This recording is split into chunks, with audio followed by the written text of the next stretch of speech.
Hey, fragrance friends and enthusiasts, welcome back. I'm here to share some beautiful fragrance with you. I'm here to help you smell good. I'm here to help share something new. Maybe put something on your radar that you're not familiar with, that you've never smelled before. And that's what this list is all about. I got 10 of them in my hand here. So hopefully I'll be able to hold on to all of them.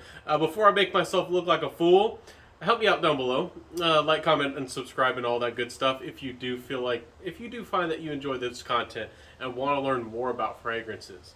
The first one here is from Happy Land. This is called Seven or Zvin. Not really sure how you're supposed to, say it. But this is a modern citrus with a little bit of like a unique white chocolate that's a little bit sour and some patchouli. It is fancy. It is classy, and to me, I get a little bit of leather. Not sure if there's really leather in the fragrance, but again, kind of like old school sour citrus, and then some unique sour, kind of like some white chocolate and some things to round out the fragrance. It has some unique rough edges and some unique smooth edges. So that is called Seven from the House of Happy Land Fragrances. Quite a unique blend of notes. Haven't really smelled anything like it since. It's its own little beast. So check that one out.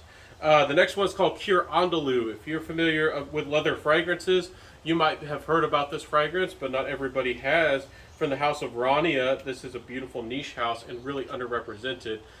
This fragrance is a very rough and tumble, leather fragrance, but I'll spray it here. But it is a little bit animalic and a little bit dusty. It's not going to be for everybody, but it's fancy. It's got a grown up quality about it, and it's really nice. It's one of the first leather fragrances that really impressed me. That let me know that there was a whole nother world of leather fragrances to explore. But so I'm not so much in love with it anymore as I used to be. It is quite a grown up leather. I could see a refined gentleman wearing the fragrance, but it's nice. It has a little bit of that oiliness, that bitter oiliness to the fragrance as well. So if you want a complex, almost like a black pepper leather fragrance with that oiliness, Cure Andalou, really nice. Grown up fragrance, kind of smells in a way like an old book. Nice fragrance though, check it out. It's probably smells better than I'm making it sound. The next one is called Hemingway. This is from the House of Musk Milano.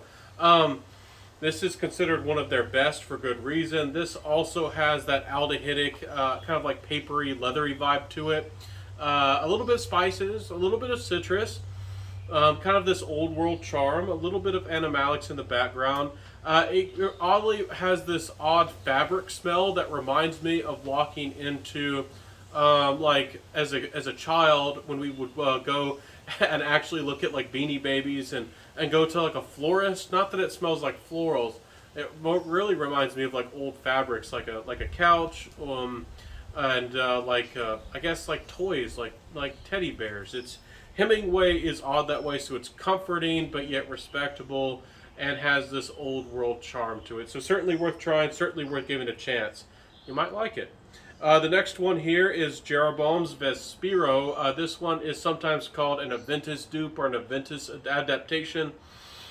This one I quite like it. It's got this musky aldehydic vibe to it, with some pineapple. It does have a little bit and some citrus, and then it has a little bit of that patchouli DNA, but a modern patchouli, modern, again musky, kind of like a musky fragrance coming through. It's got some woods, it's got some other notes, but overall, it's a very nice, fancy fragrance that's a little bit of vintagey, and not too fancy, but it is a little bit fancy, and I like that about Vespero. It has some movement, it has some energetic about it, very versatile fragrance. Anybody can wear a Vespero. Very unisex, of course, and certainly worth giving a chance. Check it out. Great fragrance. Really underrated. And again, from the House of Jeroboam, also pretty underrated as a fragrance house, and they make some pretty decent fragrances.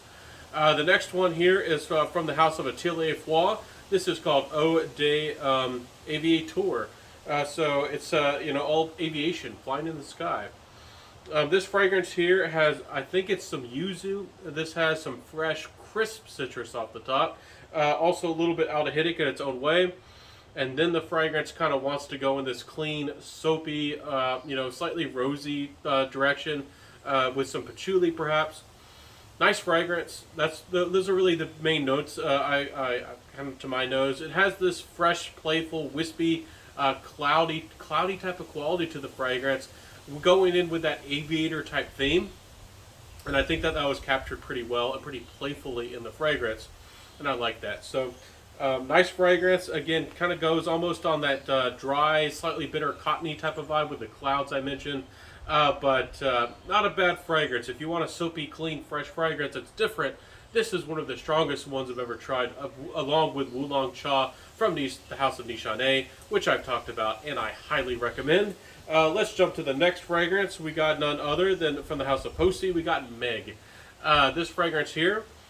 Kind of like a laid back, kind of like reminds me of a fall day, kind of like on the orchard, wearing flannel, hanging out with friends, maybe picking some apples, having a good time. It's just kind of like an innocent, kind of like a memory of a fragrance. Again, reminds me of an apple orchard, wearing some dirty boots and wearing some flannel. So that's what Meg is all about. It's nice, it's clean. I think it definitely has some woods to it. It might have a little bit of patchouli.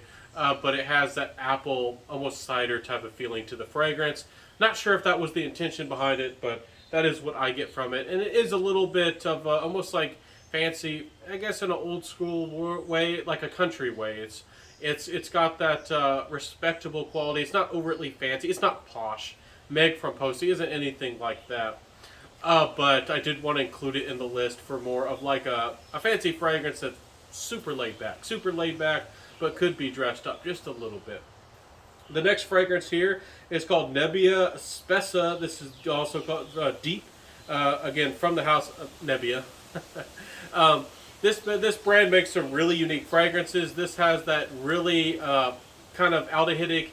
It's more on the yellow floral side, but it's kind of that blending. It's kind of got that dynamic white and yellow aldehyde feel to the fragrance. Got that duality of cleanliness. Really fascinating. It's got that mineral type of vibe coming through. It's got some unique kind of qualities about it. Some unique citrus. Again, it's kind of futuristic. It's kind of based on space. Kind of as how I would imagine like an asteroid coming down in space, and just a lot of really fast asteroid, and maybe it has some water on it. So it kind of feels like it's kind of like a rock, like a watery rock. That's how this fragrance kind of smells in the best way possible. It's fresh and it's very clean.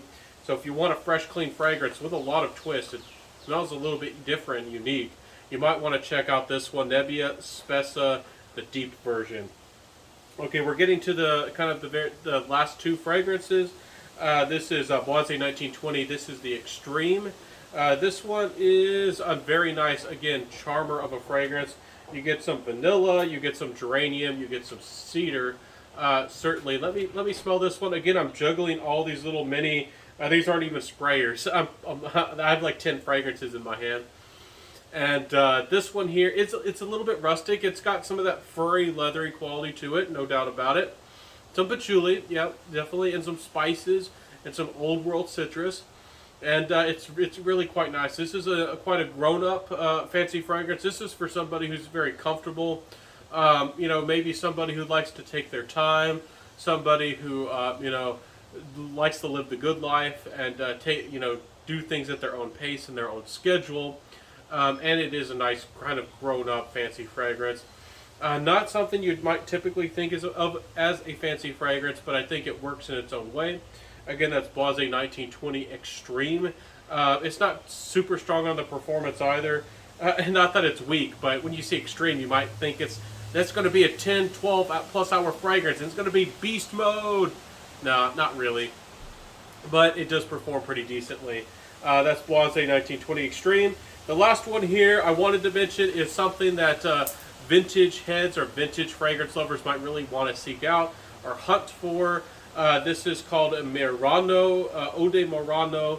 It's kind of hard to find. It's kind of exclusive. Not everybody knows about it. It is considered more of a feminine fragrance, and it has a unique bottle to it. But I wanted to include this one and just show it to you, because if you want to seek this one out, it has this really unique powdery rose to it. Powdery rose, usually Bulgarian rose has more of a white pink kind of feel about it.